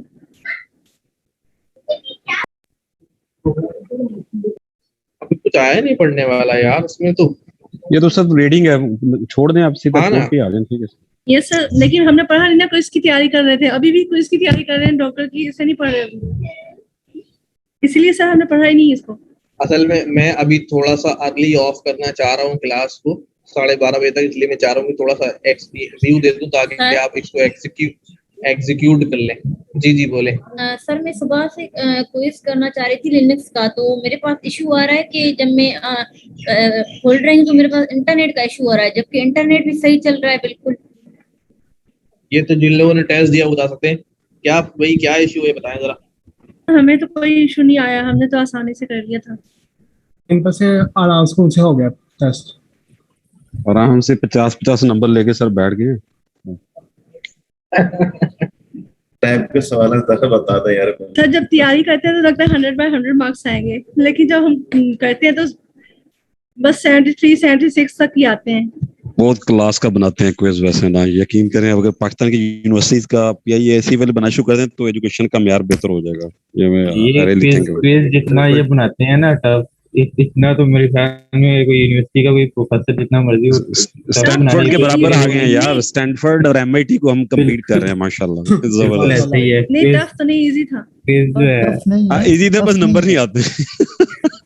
Sir tough नहीं है, जितने भी हमारी तो बेसिक ठीक नहीं है ना, मेरी तो बेसिक ठीक नहीं, इसी नंबर नहीं. मैंने भी वैसे क्विज दिया नहीं, मुझे इसका आइडिया नहीं है इस वाले क्विज का, लेकिन कुछ क्विज पिछले दिए हैं ना. रिजवान भाई आप गुरु हैं यार, मतलब आपको तो हम नहीं निगेट कर सकते. लेकिन ये मैं इस लिनक्स की वजह से नहीं कह रहा हूँ, जितने भी आप पाइथन से लेके अब तक लेना, गेट का ले लीजिए. हाँ सही, गेट का भी बहुत वो मतलब टफ नहीं है. असल चीज आपकी प्रैक्टिस है, कॉन्सेप्ट्स है. ये बहुत हल्के पेपर बनाते हैं, मैं आपको बता रहा हूँ. जी रिजवान भाई के कितने मार्क्स आए हैं? लोग पास हो. रिजवान भाई टॉपर है. रिजवान भाई हमारे ये हमने से नहीं 100 है रिजवान भाई. पेपर बहुत टफ बना है. सर को 12:30 बजे क्लास खत्म करनी है. Sir please continue. Sir kindly continue. Degree Celsius में इनवैलिड सिंटैक्स अच्छा है ना, स्लो पढ़े, इतना तेज पढ़ने से फिर याद नहीं रहेगा. सर वो रिकॉर्डिंग हम देख लेंगे. अच्छा एक काम करते हैं फिर इसको मैं यहीं रोक रहा हूँ. बेहतर ही है सर, बेहतर ही है, कोई मसला नहीं, हम कर लेंगे. क्योंकि आज बच्चे भी कम है, 77-78 स्टूडेंट्स हैं सर. बाबे ज्यादा हैं बच्चे. बिल्कुल बात सही है. अच्छा पढ़ते रहने का एक फायदा ये होता है, चाहे बाबा हो जाए चाहे कुछ भी हो जाए, वो रहता है यंग फील करता है सर. सही यंग फील करता है वो. स्टूडेंट तो स्टूडेंट होते हैं ना सर. हाँ तो वो स्टूडेंट होता है जब तक जो है ना वो आप पढ़ रहे होते हैं, आप बच्चे होते हैं. अभी तो कंप्यूटर में तो बच्चे ही है ना, कंप्यूटर की. सर आपकी ये बात बचपन पे लगी है सर. हमारे साथ पीएचडी करते थे सर, वो जो है उनकी एज 54-55 थी, वो हमसे ज्यादा जल्दी जो है वो चीजें पिक कर रहे होते थे. माशाल्लाह यार, इधर उल्टा काम है यार. पेज 209 में जो ग्राफ है उसमें इनवैलिड सिंटैक्स एरर आता है. कौन से वाले? इस पे पेज 209 209 पे जो ग्राफ है, ये टेम्परेचर वाला जो ग्राफ बनाया है, वो किसी एक भाई ने, बिलाल ने गालबन लिखा था कि उसकी जगह हैश लगाए ना तो हैश से हो जाएगा। हैश लगाएंगे तो वो सही हो जाएगा। जगह हैश लगा, जिसमें 1 है सर बीच में, ये वाला। जी जी, हैश 1 लगाना है बिलाल, हैश 1 लगाना तो हो जाएगा। नहीं, इस सारे को रिप्लेस कर दे, हैश इस सारे को रिप्लेस कर दो हैश के साथ। ठीक ठीक ये कमेंट है सर। ठीक ठीक ठीक ठीक ठीक। कमेंट है, अच्छा टेम्प के शुरू में ही आपने यानी कि वो लगा देना। ठीक ठीक, चले ठीक है, फिर इंशाल्लाह अगली क्लास में मिलते हैं। सर ये समझ नहीं आया क्या लगाना है टेम्प के पास? टेम्प के बाद जो जहां वो आ रहा है ना, जो आपने उसके वो एक्चुअली वो कोड नहीं है जो आपने वो जो दिए हुए ना। हाँ, ये कोड नहीं है। इससे पहले हाँ, इस पे हैश लगा देना है और इससे पहले वाला कोड है। हाँ, इस पे कमेंट लगा देना और बस हो जाएगा आपका। थैंक यू बिलाल यार, थैंक यू सो मच। ये वाली एग्जाम्पल जो है उस एग्जीक्यूट करने की कोशिश करिएगा, और जनरेटर पे थोड़ा आपको आइडिया है, इसके पैरामीटर ऊपर दिए हैं, उनको समझने की कोशिश करिएगा जितना हो सके। Validation generator, train generator, test generator तीनों बने हुए हैं, और उसके बाद जो है ना सर डॉकर केस की बात करेंगे इंशाल्लाह। चलो ठीक है। नो मैम, डॉकर का तो अभी है 17 को है ना कोई। वही मैंने तो अभी स्टार्ट किया, आज पहला दिन था पढ़ने का मेरा, मैंने अभी सुबह पढ़ा था। मैंने अभी पढ़ना है डॉकर। हमने तो अभी पढ़ना है, हमने तो शुरू ही नहीं किया। डॉकर तो शुरू कर ली है। मैं तो नाम ही से मुझे डर लग रहा है फेल ना हो जाए। ये पूरी एक्टिविटी जो है ना वो 1-1.5 घंटे से ज्यादा की नहीं है। आप जो है पढ़ भी लेंगे और कोड भी कर लेंगे, इतना बड़ा मसला नहीं है। बिल्कुल कोशिश करिएगा हो जाए, ठीक है ना? बिल्कुल, ये डॉक्टर एक दिन की कहानी है, इससे ज्यादा की। रिजवान भाई को पकड़ लेंगे बस, ठीक है इंशाल्लाह। एक डॉक्टर की क्लास चलें ठीक है। वो देख लेंगे मैम, पहले लिनक्स कर ले ना, लिनक्स का क्विज देते हैं, उसके बाद डॉक्टर को देखते हैं। अच्छा, अभी आपने नहीं दिया? बहुत ही स्लो जा रहे हो अभी आप तुम नहीं, मैंने तो प्रिपरेशन कर ली है मगर फिर भी। अच्छा नहीं, मैं अभी दोपहर से रिव्यू करके फिर इंशाल्लाह 2-3 बजे तक देती हूँ। मैंने बस गलती की कि मैंने मैंने कहा बस काम खत्म। वो किसी ने बताया था कि बहुत ज्यादा ट्रिकी क्वेश्चंस है, मुझे तो लग रहा है मुझे आता है, मगर जब मैं देने बैठूंगी ये ना हो कि मुझे कुछ ना आए, इसलिए थोड़ा सा मैं जो है ना कुछ और एक्सप्लेन कर। ट्रिकी नहीं था, इजी था। मैंने तो देख लिया, मगर मुझे डर लग रहा है कि कहीं बस ये अच्छा सा हो जाए। इंशाल्लाह हो जाएगा। चलें ठीक है, मैं ऑफ कर रहा हूं, फिर इंशाल्लाह ठीक है सर, ठीक है सर, जज़ाकल्लाह। अल्लाह हाफिज़। अल्लाह हाफिज़।